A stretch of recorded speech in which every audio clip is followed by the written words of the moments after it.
Happy National Cookie Day, and don't get crumbled under all these identities of trigonometry. We're going to learn some more usages of the trig identities, including the definitions, and making tables of the sine, cosine, and tangent today. And this concept is going to be as important as the Santa Claus concept. So you're going to want to get this down. It is located in your big rock sheet in the lower left corner of chapter 2. And this is going to be a table that you're going to use consistently through many chapters going forward. You're going to want to make this very clear and obvious when you're writing it out. We're going to develop this trig table once, and then we're going to use the trig table. So the idea is I want to understand where the values come from with the special right triangles and the unit circle. And then we can look and see, use the table once we get those values. All right, so what I want to do, first of all, is make sure in your notes you're drawing these two special right triangles nice and clearly, and you draw this cookie that looks like a circle up here, and it's got all these points on there, and then you're going to see that we're going to start getting values off of them.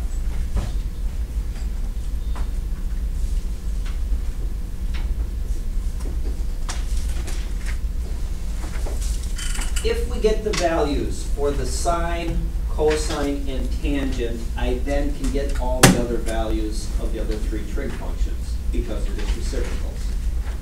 So my main focus today is going to be to identify in a table form the values of the three trig functions, and then I want to memorize how I can develop this table as quickly as possible. So we're going to start with these degrees.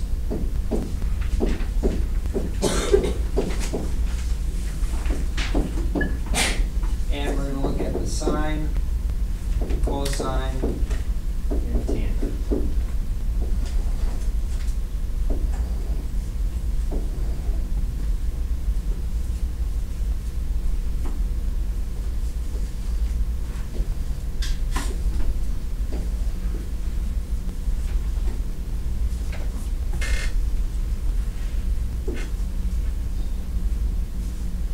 The sine of 0, as located on here, is your x and your y. Your r is equal to 1.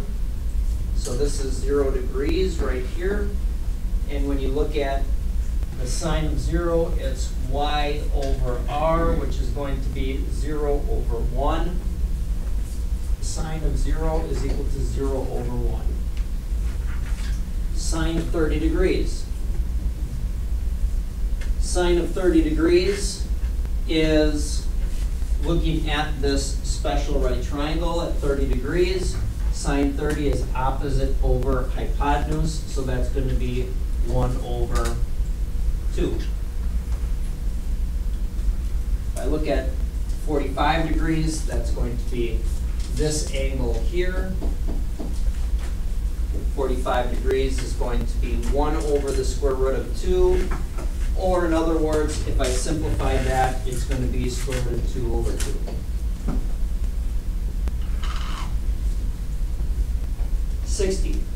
Sine of 60, radical 3 over 2. 90. 90, we come up here,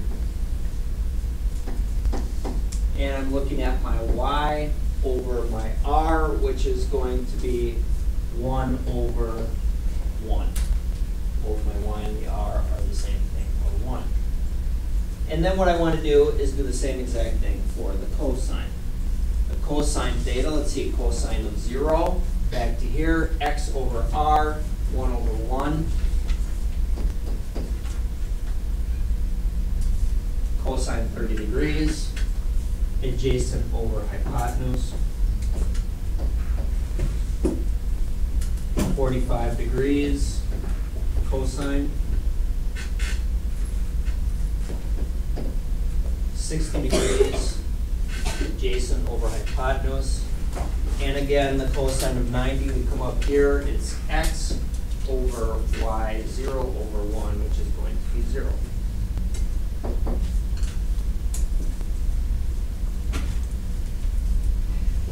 Tangent theta. Tangent theta, I can get, you know, my x's and y's, or my two triangles, but I also can get the tangent theta by just doing the ratio of sine over cosine. So once I have it in this form, I think the easiest thing to do is just divide the two numbers. So 0 divided by 1 is 0. 1/2 divided by radical 3 over 2 is going to be 1 over radical 3. This becomes 1 radical 3 and undefined. So without doing too much work on the tangent, I can just divide those numbers down and get those values. Now, I want to hit the pause button for a little bit and figure out how can I determine an easy way to write these numbers down instead of going to the triangles and unit circle every single time. If I want to find out what the cosine of 60 degrees is and the tangent of 30 degrees is, I don't want to go to the triangle and pick those values off. I want a table nice and handy where I get any value at any point without creating too much brain power, because I need that for other parts in the trig problem. So when I look at this table, I'm thinking, where are the patterns in this table so I can write it down in a matter of 70 seconds? The answer to that is, if you look along the sine theta row, you can see that if I had the sine 90, I can write that as radical 4 over 2. That's the same thing as 1 over 1. I could also write 0 over 1 is radical 0 over 2. And so now look at the pattern. Radical 0 over 2, radical 1 over 2, radical 2 over 2, radical 3 over 2, radical 4 over 2, and that gives my answers for the first row of the sine theta. That's easy to remember, right? All you have to do is remember you're taking the square root of incremental numbers on the top and putting it over 2, and that's your row for the sine theta. Now, once you have to go and look at the triangles. Secondly, if I look at the numbers for the sine theta, I'm going to reverse them for the cosine theta. And this is the cofunction idea. Because you see that the sine of 90 is the same thing as the cosine of 0. The sine of 60 is the same thing as the cosine of 30. Sine 45 is the same thing as the cosine 45, etc. So once I get my first row, I just reverse it for the second row, and now the second row is filled in without doing too much work. And then the third row, the tangent theta, I'm looking at dividing the other two functions out and getting my final row. 70 seconds to write down this whole table to use on any test or quiz. It's well worth that 70 seconds to make sure that you're getting this correct. And this table, if you get it correct, that avoids all of the little problems that you may have by making a mistake in these two triangles going here. Get the table, get it down nice and squarely done, and then use it correctly. This is the table that you just copied down.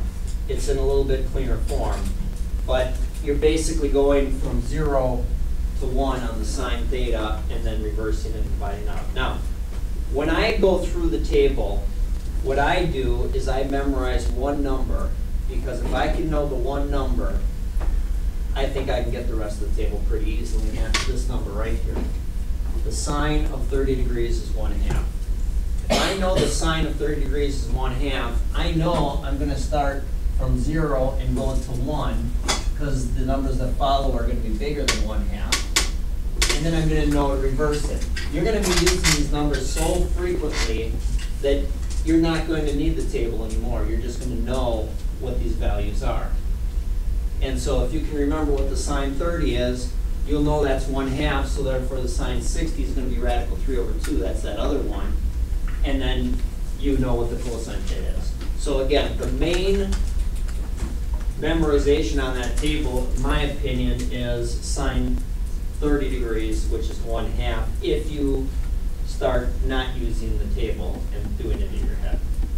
But I would suggest the table first, get it down, use it, and then later it'll probably be easier to think through it, possibly focusing on that number.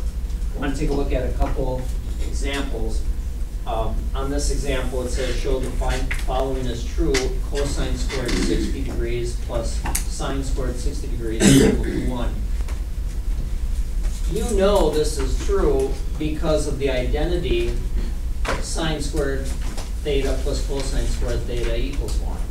So if you put theta as 60 degrees, you know that that's going to work. But the problem isn't that. It says show that it works. So for this specific instance, what you want to do is actually show it's true for 1 degree. And so to do this, you want to plug numbers in to those values and show left side equals right. So cosine 60 by the table is going to equal 1/2. And so it's 1/2 squared plus sine 60 squared is radical 3 over 2 squared. Don't do anything with the right side. Now I'm squaring these numbers. 1/4 plus 3/4. Once you get to the bottom, it works out, so the left is equal to the right, you're done, and then you can move on. Looking at the next example, all you're doing is plugging in values for A, B, and C and expanding them. The very first move that you want to do on all of these is simply substitute in for your X and Y. Only. Don't do anything in your head, just go ahead and substitute.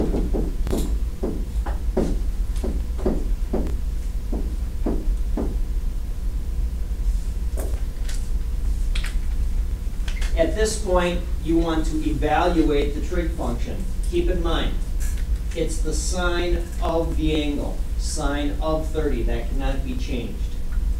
You want to evaluate the whole thing. This is the sine of the angle in the second one.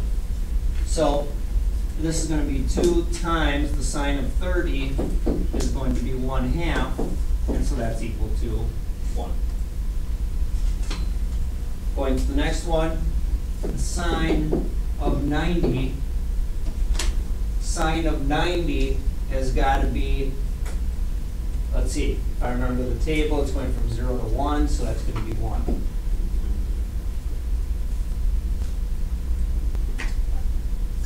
And then this one, you're going to have 4 times the sine of 90 minus 90, one step at a time. And you're going to end up with 4 times 0, which is equal to 0. Again, getting these values off of the table, working with the table, being familiar with it. You're going to be working so much with that table. These numbers are going to be so common. You're probably going to end up knowing it. And I think when you start working with it, key in on that sine of 30 is equal to 1/2. And that's another very significant piece to your trig puzzle, and you pick up that, you'll figure out how to solve these problems in an easy way, and that's how to make troubles.